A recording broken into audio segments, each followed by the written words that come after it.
Assalamualaikum warahmatullahi wabarakatuh. Waalaikumsalam warahmatullahi wabarakatuh. Baik. Sebelumnya kami mau minta bimbingan atau petunjuk. Baik, karena sekarang ini bermasalah dengan salat. Tayyib. Kita ambil satu saja dulu ya untuk syiar kita semua, walaupun ini sebagian sudah dikomunikasikan. Pertama, banyak lupa dan tidak khusyuk. Ya, semoga di usia yang sudah 76 tahun ini bisa dapat meningkatkan mutu salat. Masya Allah. Ini 76 tahun masih ingin khusyuk. Ada yang 16 tahun, 26 tahun tidak peduli dengan salat. Ini cukup menarik ini. Ya, saya sering mendapati situasi semacam ini. Ada seorang nenek pernah berdiskusi dan beliau menyampaikan satu luar biasa sambil seduh bahkan mau menangis. Beliau katakan, "Ustaz, saya pernah sakit. Kemudian penyakitnya di rumah sakit tidak bisa menjadikan saya sholat sempurna. Saya harus berbaring. Kemudian juga tidak bisa mengambil air wudhu. Saya mesti tayamum. Pertanyaannya, apakah sah sholat saya?" Saya diam 1-2 detik, kemudian menatap beliau, dan saya sampaikan, "Bu, ini sudah dalam posisi yang sudah cukup sepuh." Saya katakan, "Bu, ibu ini Masya Allah. Ibu usia demikian masih mau sholat dalam keadaan sakit yang sangat terbatas. Di luar banyak orang merasa sehat tapi tidak ingat dengan sholat." Maka pertama, ketika ada nilai dan rasa seperti ini, saya mengajak pada Anda semua syukuri dulu nikmat itu. Karena itu nikmat terbesar yang Allah tanamkan dalam jiwa antum. Kalau sudah ada kecintaan kepada ibadah, sampai pada titik kualitas yang tidak biasa, levelnya beda. Orang hanya ingat sholat, antum ingat khusyuk. Orang ingat sholat fardu, antum gak mau tertinggal sholat sunnah. Itu artinya ada level keimanan yang lebih daripada yang lain. Kalau Allah sudah naikkan levelnya, antum jangan coba turunkan. Karena tidak mudah mengembalikannya lagi pada posisi semula. Misal, Anda biasa sholat tahajud misalnya. Ketika sudah terbiasa tahajud, antum jangan coba tinggalkan. Sebab begitu antum tinggalkan, antum tidak akan mudah mengulang serupa, butuh motivasi 2 kali lipat dari sebelumnya. Beda teman-teman sekalian. Sama. Ketika Anda punya kecintaan sholat, ingin ke masjid, cepat respon. Sebab kalau itu mulai luntur, tidak mudah untuk menemukannya kembali. Di situ nanti ada yang dirumuskan dengan halawatul iman. Ya, kenikmatan iman, manisnya iman. Salah satunya adalah ketika kita merasa lebih dekat dengan Allah Subhanahu wa Ta'ala, dan kecintaan kita kepada Allah dan tuntunan sunnah Rasulnya itu lebih daripada sebelumnya. Jadi ketika Allah sudah jadi prioritas dalam diri kita, maka di situ Anda akan dapatkan di antara kenikmatan dan manisnya iman. Jadi yang pertama, syukuri dulu ini, dan cara bersyukur tidak sekadar mengucapkan Alhamdulillah. Saya sering katakan kepada Anda, syukur itu adalah ungkapan yang membutuhkan konsistensi dan komitmen kita. Dalam bahasa bebasnya, syukur itu ungkapan terima kasih atas nikmat yang diberikan oleh Allah kepada kita, dengan cara menggunakan nikmat itu sesuai dengan peruntukan yang Allah tetapkan. Misal, Anda diberikan nikmat sehat mata. Anda ingin mensyukuri nikmat mata, tidak cukup dengan Alhamdulillah, tapi gunakan mata ini sesuai dengan fungsi yang telah Allah tetapkan. Apa kata Allah? Kullil mu'minina yaghuddu min absarihim. Katakan pada pria-pria yang merasa beriman, hanya boleh lihat yang baik-baik saja. Ayat 31-nya untuk perempuan di surah 24. Wa kullil mu'minati yaghuddna min absarihinna. Katakan pada perempuan-perempuan yang merasa punya iman, matanya lihat yang baik-baik saja. Jadi kalau lisan Anda mengucapkan Alhamdulillah, tapi pandangannya melihat yang salah, itu tidak disebut dengan syukur. Jelas ya? Anda lihat tayangan yang tidak baik, Alhamdulillah, Masya Allah. Itu bukan syukur, dosa namanya. Jelas ya? Tapi lisan juga begitu. Coba lihat. Kalau Anda bersyukur, awas ya, hati-hati. Ketaatan tidak akan bersanding dengan maksiat.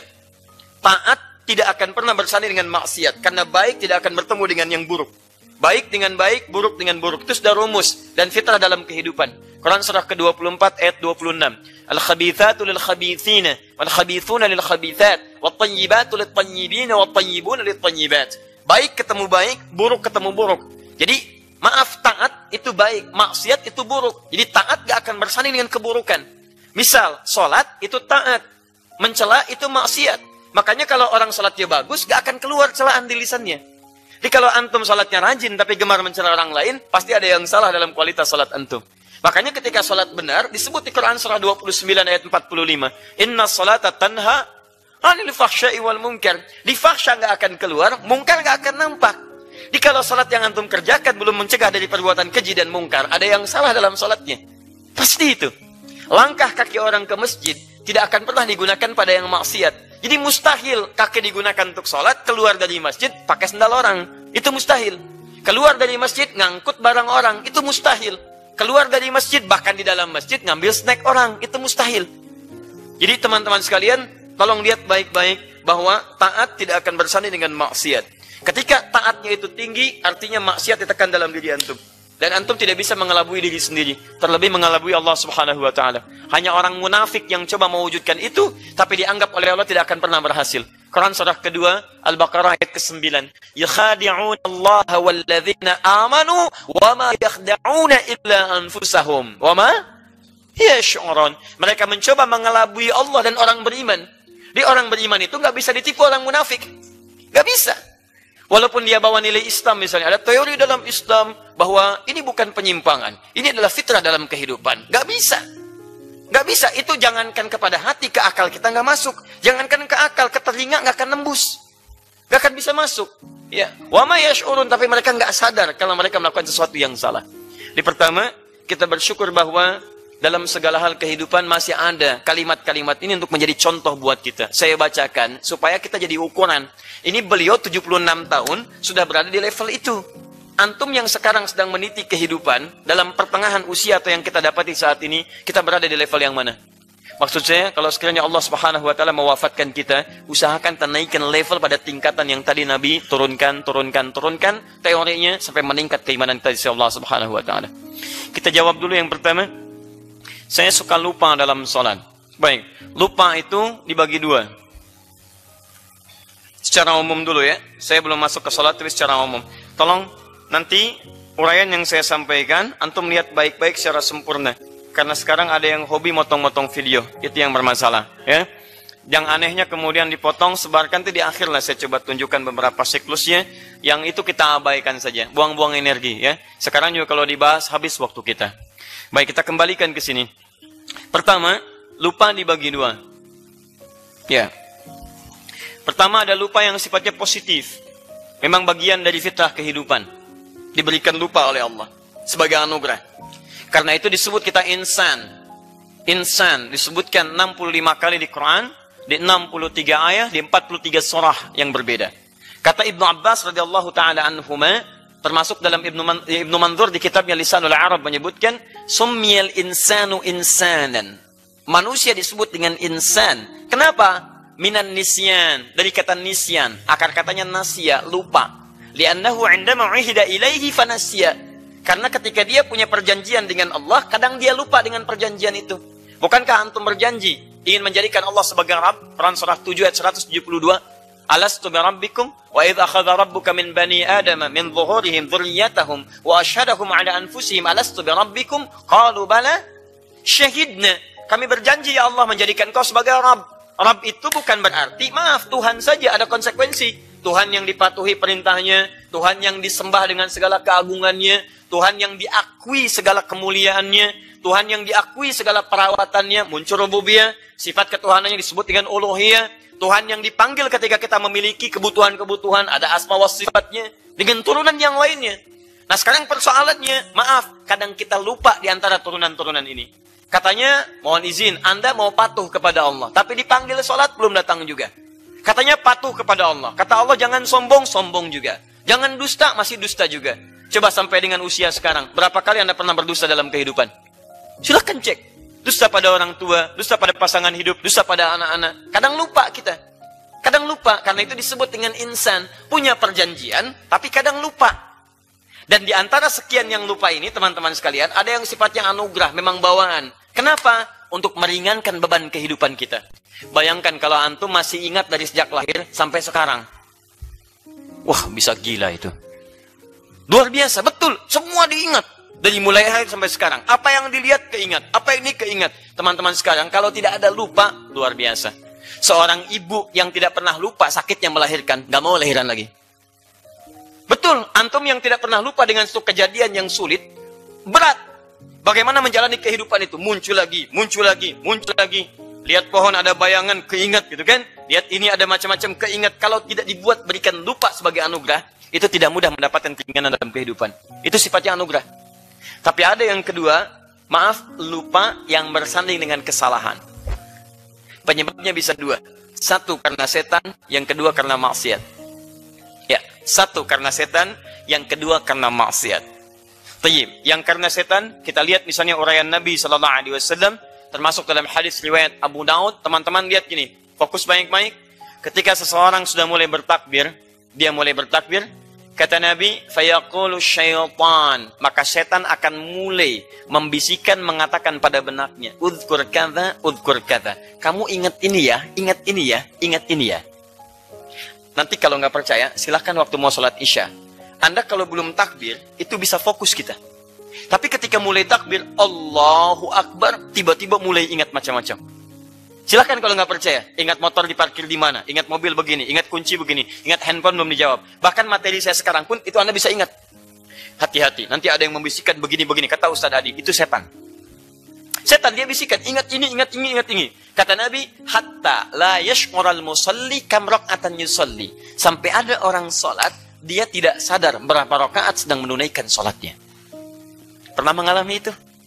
Ah, itu perbuatan setan. Nggak percaya silakan. Itu kalau Nabi sampaikan, nggak mungkin dusta. Nggak percaya nanti pas isya, Anda takbir, Allahu Akbar, itu seketika muncul.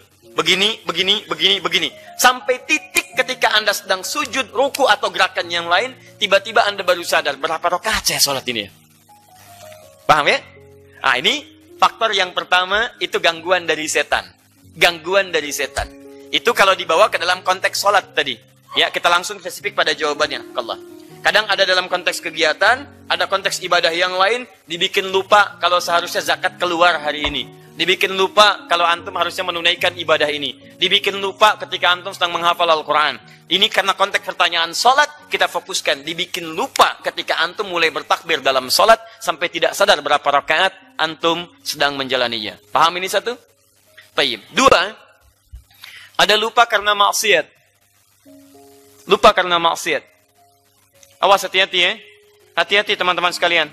Saya katakan dari awal tadi, taat tidak akan bersanding dengan maksiat. Ingat kepada Allah, semua kegiatan yang menjadikan kita ingat dengan Allah, di Quran disebut dengan zikron. Sedangkan zikron, itu sekarang dalam bahasa Arab disebut dengan sesuatu untuk mengingat. Ingat. Lawan dari lupa apa? Ingat. Jadi ketika antum menyebut ingat, itu zikir namanya. Makanya ketika Anda diminta untuk mengingat menghafal Quran, mengingat-ingat Quran, menghafalkannya, bahasa Qurannya zikron. Silahkan cek, bukan hifdun, tapi zikron. Zikron. Quran surah ke-54. Ayat 17, ayat 22, ayat 32, ayat ke-40. Walaqad yassarnal Qur'ana lidzikri fahal min muddakir. Dan sungguh kami telah mudahkan Al-Quran untuk diingat. Kalimat ingatnya menggunakan kata zikron. Zikron. Zikir. Ingat. Bisa diartikan juga menghafal. Uzkur. Coba ingat-ingat. Coba sebutkan. Atadhkur, apa kamu ingat? Dan seterusnya. Zakir, yang mengingatkan. Fadzakir, coba ingatkan. Fadzakir innama anta mudzakir. Wa dzakir fa inna dzikra tanfa'ul mu'minin. Dzakir, dari kata dzakara, ingat. Lawan dari ingat, itu lupa. Nasya. Nah, lihat baik-baik. Sedangkan zikir di Quran, segala aktivitas yang tidak sekedar menjadikan kita ingat, tapi ingatan ini diarahkan kepada Allah Subhanahu wa Ta'ala. Jadi bukan sekedar ingat, tapi dijadikan semua ingatan ini terhubung dengan Allah Subhanahu wa Ta'ala. Ya, fokus. Mau jalan, ingat Allah. Mau makan, ingat Allah. Mau kerja, ingat Allah. Karena itu dalam Al-Quran, semua kata zikir yang disebutkan, itu tidak akan pernah keluar dari konteks ibadah dan ketaatan pada Allah Subhanahu wa Ta'ala. Contoh, perhatikan baik-baik, saya agak percepat sedikit. Salat disebut dengan zikir. Salat misalnya. Itu disebut dengan zikir. Quran surah ke-20 ayat ke-14. Wa aqimis salata lidzikri. Tayyib, doa disebut dengan zikir. Doa. Quran surah ke-7 ayat 205. Wadhkur rabbaka fi nafsika tadarruan wa khifatan wa dunal jahri minal qaul. Kalimat-kalimat thayyibah pasca salat, subhanallah, alhamdulillah, Allahu akbar, disebut dengan zikir. Kalimat thayyibah, ya, ada di Quran surah ke-4 An-Nisa ayat 103. Kemudian, maaf, hal-hal yang menjadikan Anda ingat Allah, jalan ingat Allah, makan ingat Allah, ingat pada umumnya disebut dengan zikir. Lihat Quran surah kedua Al-Baqarah ayat 152. Fadhkuruni adzkurukum. Misal, Anda beraktivitas, jalan, makan, duduk, kemudian berbaring, itu diminta untuk zikir ingat pada Allah. Quran surah ketiga, Ali Imran ayat 191. Misal, alladzina yadhkuruna Allah, yadhkurun zikir, ingat Allah, qiyaman, berdiri ingat Allah, wa qu'udan, duduk ingat Allah, wa ala junubihim, berbaring ingat Allah. Perhatikan, setiap disebutkan kalimat ingat, itu selalu bersanding dengan taat ibadah. Korelasi positifnya, orang-orang yang meningkatkan ketaatannya kepada Allah, taat, tingkatkan. Bukan sekedar dia akan terhubung kuat dengan Allah, tapi akan dijaga ingatannya dalam setiap aktivitas yang dia jalani.